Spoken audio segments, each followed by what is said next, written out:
fire this up.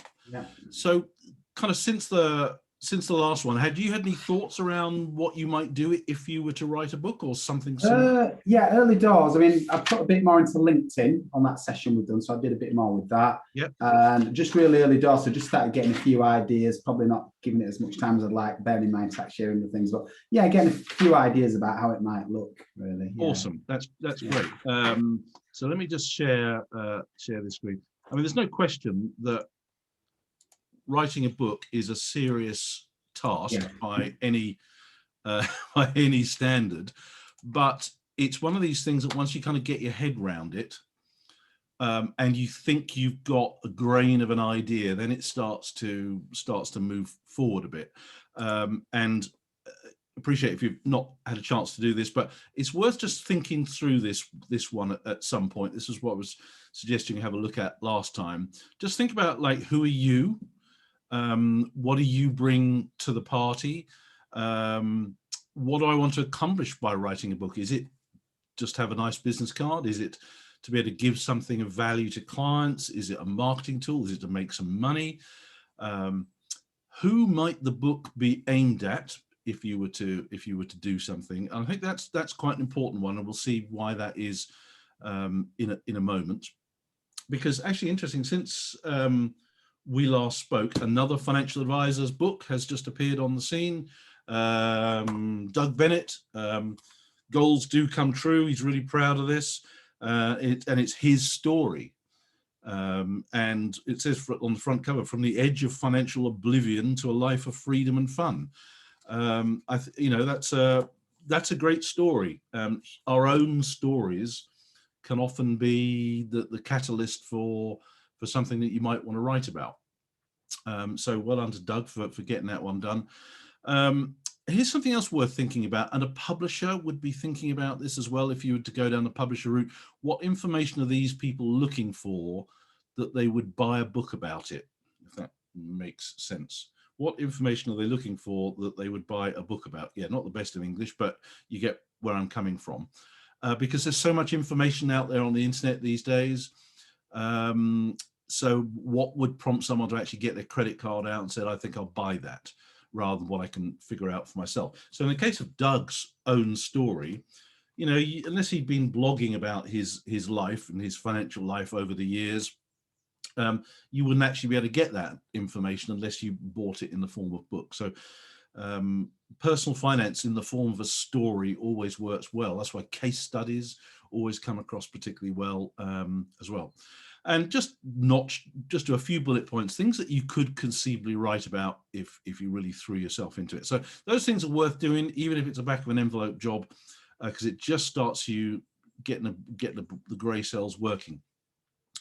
Quick recap on one or two of the things we talked about last week. If you write a book, it's the best business card you will ever have, full stop. It differentiates you significantly, even though most financial advisors are not actually in competition with each other. It's still a great differentiation piece as well. It positions you as a really credible expert, if not the expert on a particular topic. It definitely gets you more referrals. It can also position your proposition in such a way that, I've written a book, so I can put my fees up now. That's kind of worth thinking about. It also gives you a physical product. Most financial advisors have no physical products at all. Most financial advisors offer a service. And a lot of people, I have this sort of idea that huge numbers of people need expertise from financial advisors, but they don't really get what financial planning actually is. And I think a lot of people don't actually get what financial planning is until they've actually experienced it. So a physical book, a product, your expertise repackaged into something else, is another way for people to really understand what financial planning is all about. It can potentially increase the value of your business if you're thinking about building a business towards a sale at some point. If the owner of the business has written a book, that can again increase the perceived value, if not the actual value of your book as well. It's a great way to fill seminars and webinars as well. If you're the author of a book, it actually increases your confidence as well. It's great for just improving your general writing skills.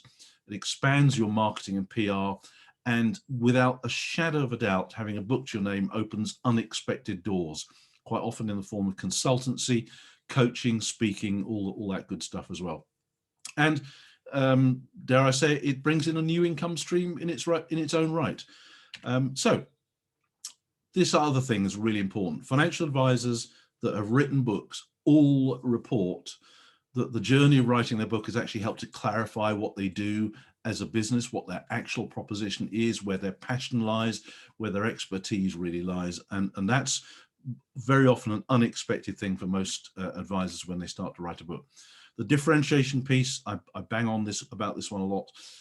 No financial advisor in the land is paid to look and behave like another financial advisor. None of us are paid to be lookalikes. So having a book seriously differentiates us. If not, it differentiates us on our website as well. Most financial advisors' websites are very nice looking brochures. And unfortunately, most of those brochures follow very similar themes. I see a lot of lighthouses, a lot of couples holding hands, flying kites with their grandchildren, all that good stuff.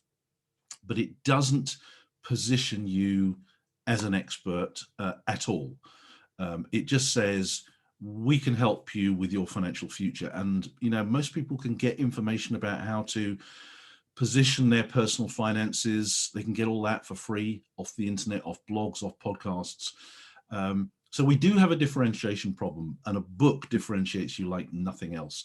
And as I said, we have this kind of thing that most financial advisors' websites tend to say. They kind of lead us in a vaguish sort of direction. And I appreciate this is a broad brush comment, but it is a fact. Very nice looking brochures these days, but they don't really say to somebody, you really have to work with us. And equally, when people visit financial advisors' websites, they don't go, I've really got to work with this particular financial advisor. A picture of an elderly couple flying a kite with their grandchildren really doesn't cut it as a vehicle to say to people, you know, we have to work with you. And just briefly, the marketing piece, we have this idea that content marketing is where if we're not sharing our expertise one-to-one with a client, then we're being encouraged to share it across a multitude of different channels. And that just simply isn't sustainable in this day and age. It really isn't. And I think the more content we share across social media and all these platforms, the more that potentially depresses the actual value of our expertise. What does work for financial advisors, just to recap on this one as well, whether you are an existing advisor that's doing really well with a mature business, or whether you are a brand new advisor, or whether you're perhaps struggling a bit for new leads, in both those lists, you can see that published books works. It just works. It's as simple as that. So these are the benefits, just to go over these again, and I'm not going to read them out one by one, but there are significant benefits to writing a book for financial advisors. And we come back to this thing called the value ladder. A book is a fantastic step on the value ladder. And just to quickly recap, what is a value ladder? It is the process by which a professional will pull people into your business so they get to know you, get to like you, get to trust you, and just feel that there is no option but to continue the journey into your world, so that they want to spend more money with you in a variety of different ways, and it becomes much more likely that they will refer you to their friends. So this is typically the value ladder for a dentist. The two things at the bottom, teeth cleaning and teeth whitening, more often than not are offered free. These are high value services, but they give them away free. Value ladder for a chiropractor, free stuff at the beginning, but what they really want you to do is to get your credit card out and pay for the ongoing care plan, or indeed go to their very high-end wellness retreat as well. Value ladder for a financial advisor, you could do a bunch of any of these particular things here. But what we're focusing on here is turning content that you might otherwise put out on a blog, or maybe in a podcast, or even in a webinar, but actually put pen to paper and do it in such a way that people want to buy that. So they it brings people into your world. As I said, we've seen Doug here with his new book. Well done to Doug. Martin Bamford and a whole bunch of other financial advisors are really starting to put pen to paper now, and it really helps them. We've got to get our heads around what is a book, and most of us have got this idea that a book is the traditionally printed thing that we go through a publisher. It's about 300 or 400 pages long, and it really doesn't have to be that. I mean, if I look at Doug's book here, it's got 82 pages. 82 pages of quite small print, but it's 82 pages. And, you know, every single financial advisor in the UK could come up with something that's 82 pages long. We just follow the process, which we're going to get into. So it can be long, it can be short, it can be an ebook, and by an ebook, that could be something that sits on a Kindle on Amazon, or it can equally be a PDF file, which people download for free, or that you encourage people to pay for. No content and low content. Yeah, you can actually publish a book that has nothing in it at all. And I think I gave the example last time that one of my books is a sort of half content book, where it's a how to use LinkedIn to attract leads, and half the book is a process, follow the process, and the second half of the book is kind of like a journal or a planner. And there's about 50 to 100 identical pages, but the idea is that you write in the book to log your process. Fiction or non-fiction, most financial advisors will come up with something that's non-fiction. Fiction is really difficult to do and takes a long time to get it right, but non-fiction is actually quite easy to do. And if you go down the self-published route, you can keep on tweaking it until it's, you know, as good as you can hope it to be. And there's also the audio market as well, which is just growing and growing. We touched on that last time. Again, your book does not have to be perfect.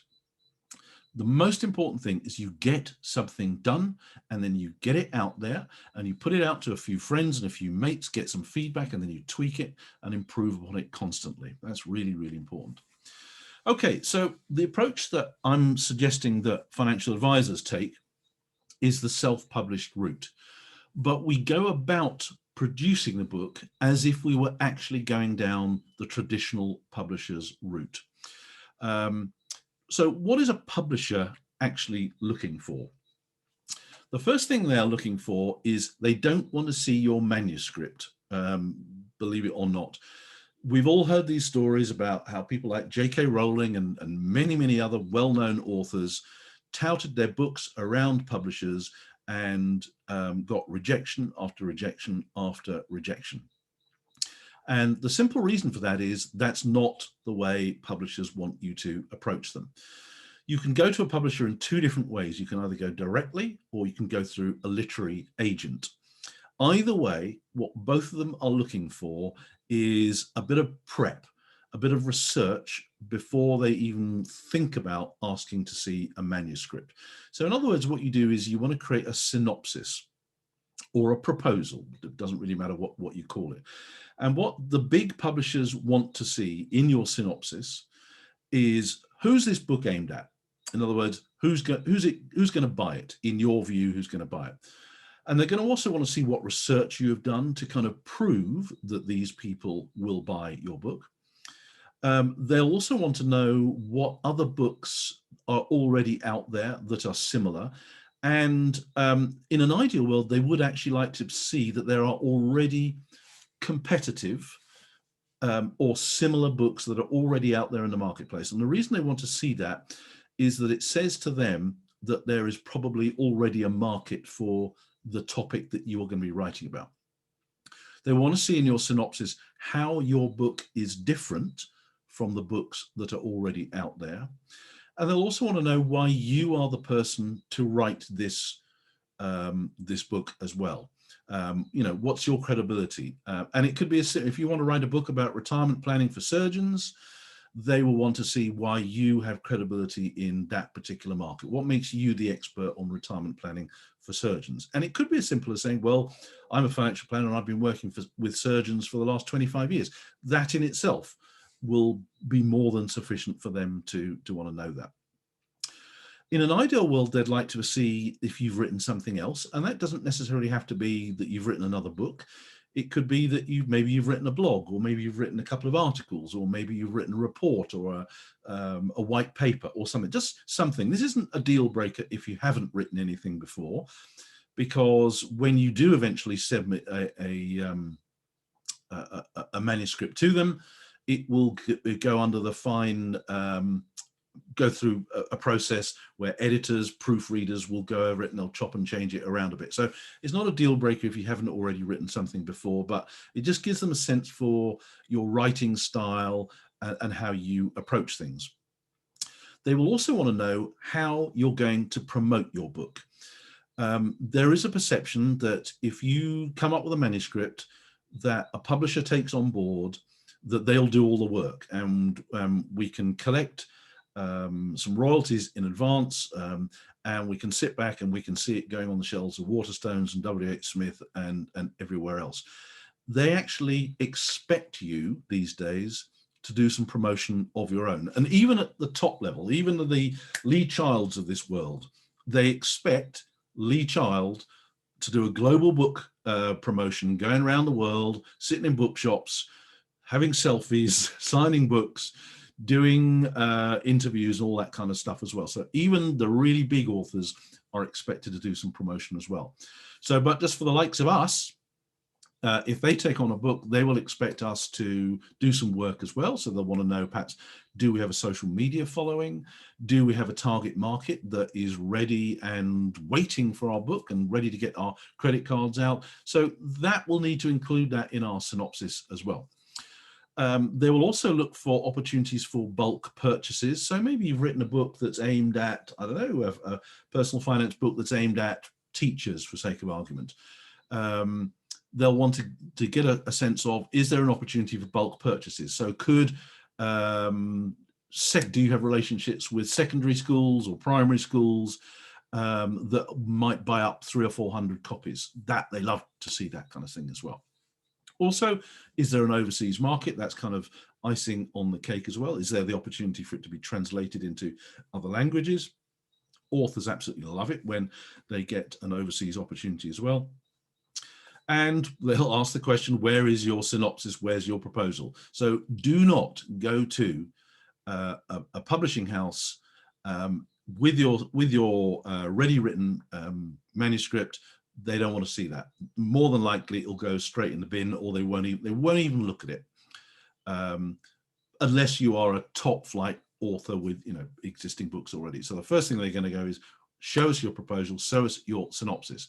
Now, I've actually written an ebook on how to write a synopsis, and I'll more than happily give you a copy of that if you would like a copy of that. But I'm going to show you a shortcut. What I'm trying to suggest is we're going to self-publish our books, but we're going to go about it in a similar vein to as if we were going to take to a publisher. And the simple reason for doing that is because it's good discipline. If we approach our self-published book in a similar vein to as if we're actually going to take it to a publisher, we're going to end up with a far better quality book. There is no point in a financial planner writing a book about pensions if that book isn't going to sell, or if we haven't done any research at all. And what I'm going to suggest is we actually kind of write a synopsis, and even if that synopsis is kind of just a few bullet points that just gets our head round, right, where am I going with this book? Because you will find it the hardest thing in the world to write a book if you haven't given any of this stuff some thought as well. And at the end of the day, a publisher is going to want to know, how will they make money out of working with you? Okay, that's what this is all about. They're in it for the money, nothing else. You might be in it for a bunch of different reasons, but they are only in it for the money.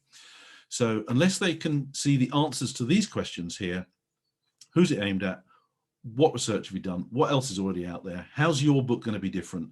Why are you the person to write it? What else have you written? How are you going to promote it? And these other things, unless they can see that, they're not going to touch it with a barge pole. So it's a really good discipline. It's a tried and tested, proven process over many, many years.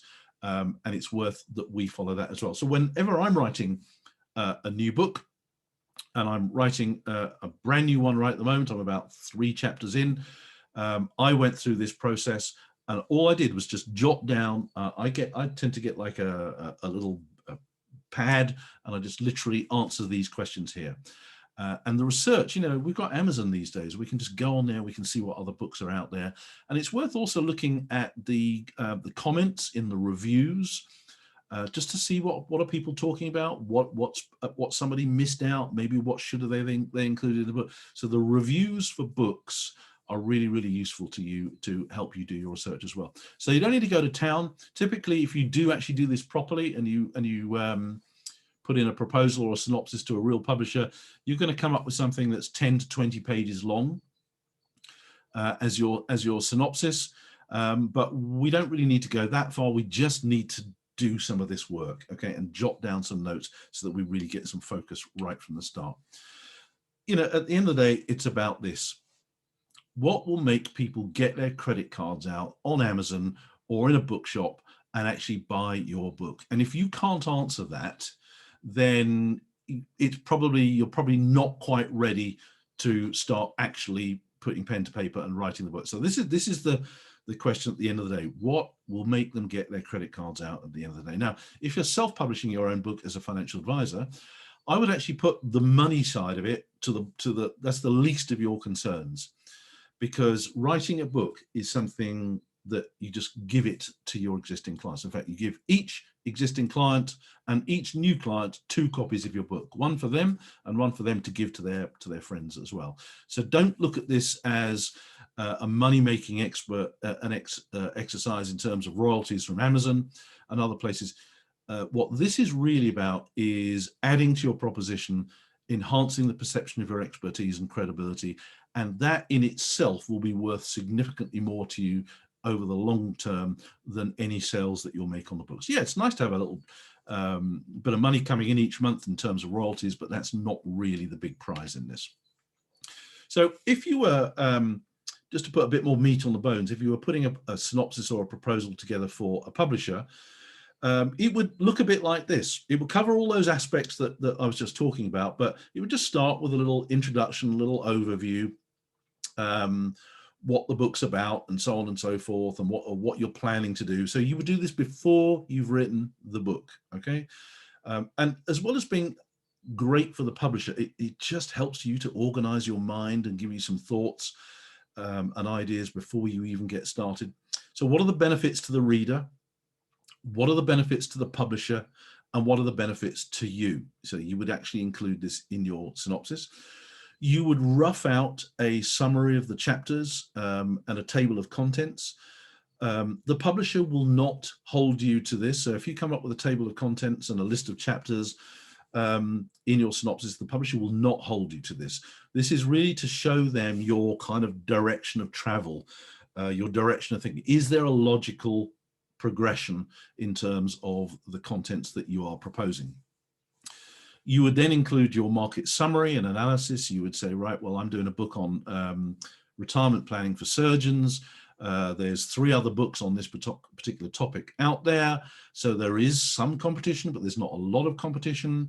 But you could just describe, and you can actually see the level of book sales that are on Amazon. So you could say this particular book is sold quite well. This one's not done so well, having looked at the contents of this particular book. And in an ideal world, you ought to buy copies of any potentially competitive books and actually read them as well in an ideal world. But again, thanks to Amazon, thanks to Audible, we can get a lot of the contents of the books for ourselves. And so what we're saying is, this is what's out there. This is the market for this kind of book. And there are 20,000 heart surgeons in London, and there's X thousand in Bristol, and there's X thousand at this hospital. So there is a market for this. Interestingly, even if there were like 500 heart surgeons in the UK, just 500 heart surgeons, that actually potentially is a very, very good sign, because you can actually put the price of that book, make it significantly higher. Because you've got quite a niche market there. So just do some work, do some market summary, analyze the market, do the groundwork. Yeah.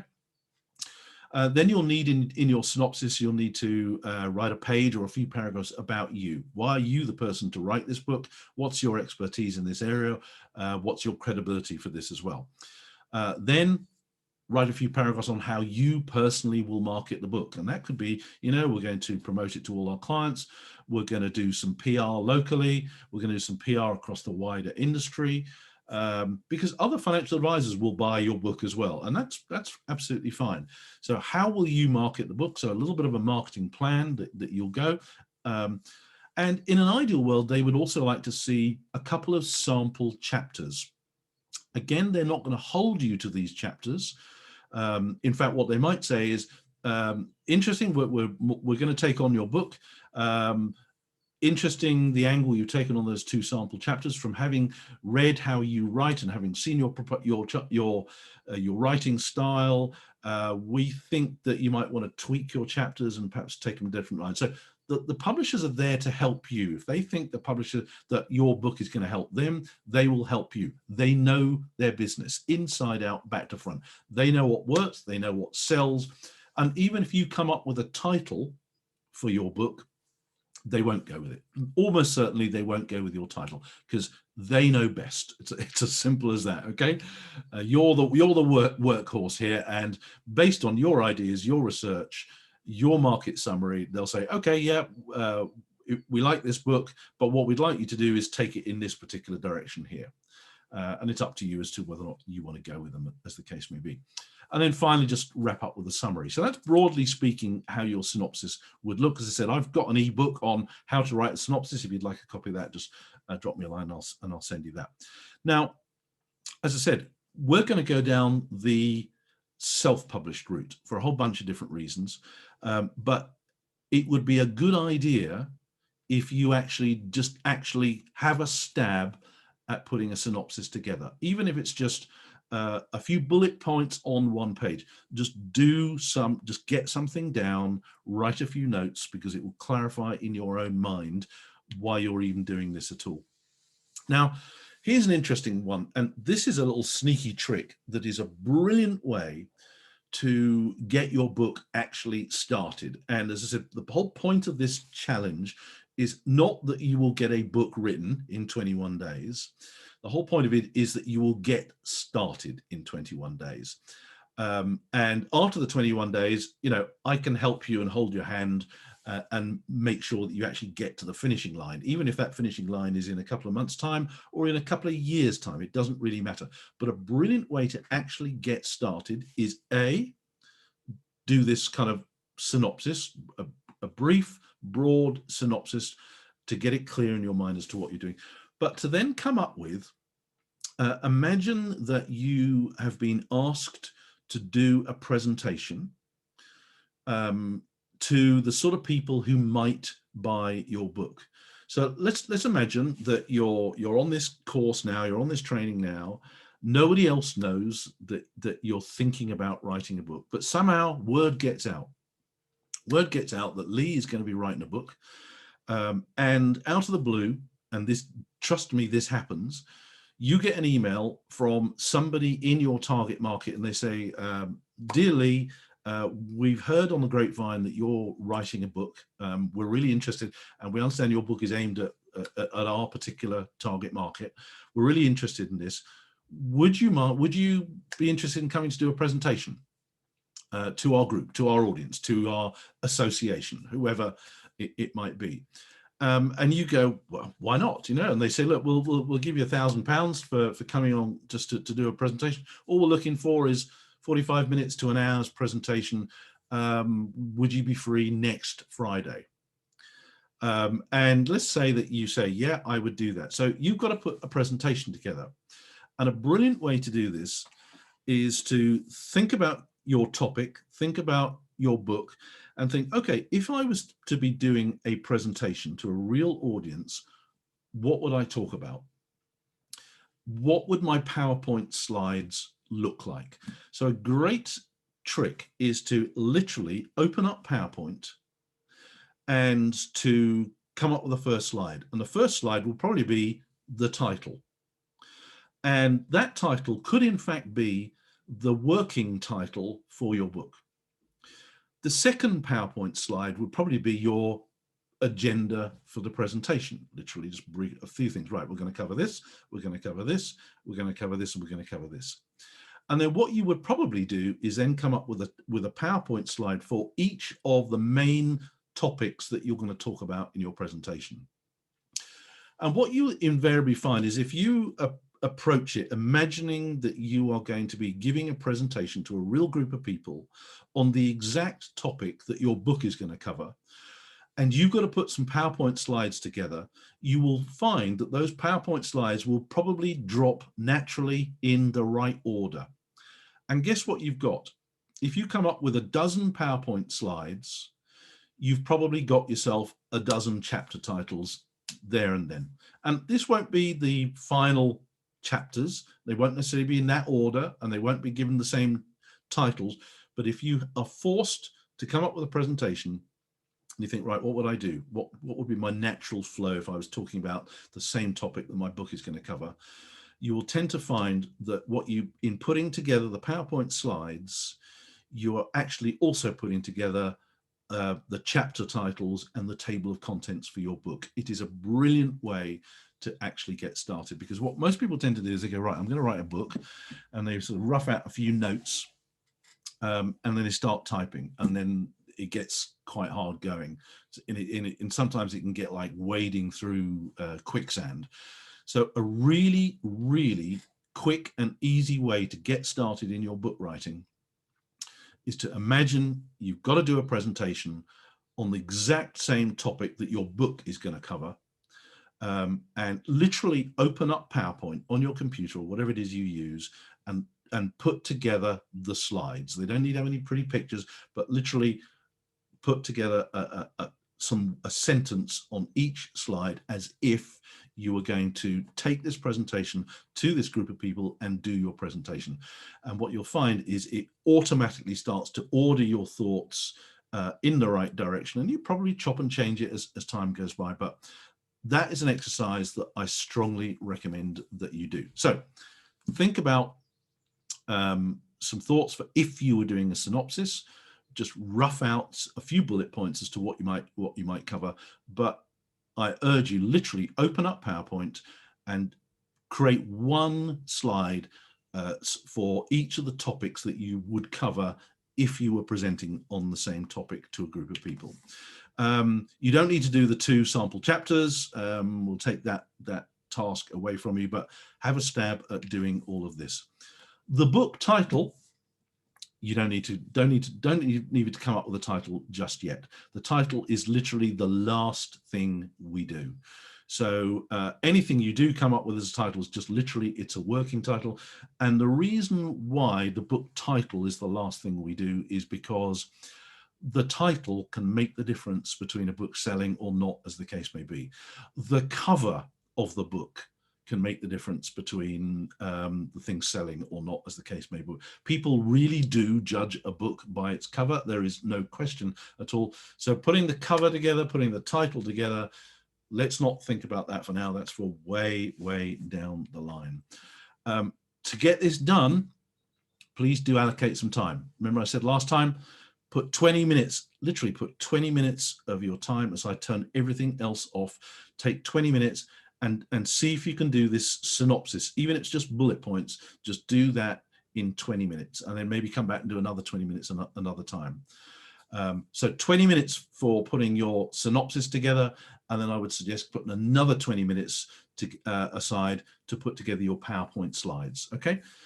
So just to clarify that, if that's not clear, rough out your synopsis, follow that model that I've put there, and also rough out a presentation as if someone had invited you. Word has got out that you're writing a book on a particular topic. Put your PowerPoint presentation together, and you will find that that presentation will naturally fall in the right order, and will help you really get started in terms of your chapter titles. Okay, so that's pretty well it. That's your homework. I hope you found that useful. Any questions at this particular moment in time? No questions for me, Lee, right now. That's absolutely fine. Okay, great. So there we are for today. Hope you found that useful, and we'll see you on the next one. Thanks a lot. Take care. Bye.